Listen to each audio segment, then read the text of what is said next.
એટલું યાદ રાખવું કે માંસ મટન જે ઘરમાં બનતું હોય એ ઘરમાં એ ચૂલા પર કુળદેવીનું નિવેદ જે કરતા હશે એનું નિવેદ ક્યારેય પહોંચવાનું નથી ના જે ઘરમાં જે ચૂલા પર માતાજીના નિવેદ બનાવવા માટે જે ચૂલો ઉપયોગ થતો હોય જે વાસણ ઉપયોગ થતો હોય એ જ વાસણમાં તમે જો તમારી કુળદેવીના ચોખા મૂકી અને નિવેદ બનાવશો તો એ નિવેદ આમ કરી ધુમાડા કરી આલ્યું માતાજીને ધરાયું તો ચામુંડ માતા હશે કે મહાકાળી હશે કે અંબે હશે કે હરસિદ્ધિ હશે કે ખોડિયાર હશે કે આશાપુરા હશે એ ઘેર રહેવાની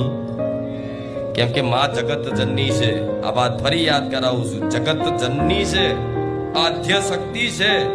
એટલે જગત જનની એટલે આખા જગતની માં છે જો આખા જગતની માં હોય અને તમારા ઘેર એ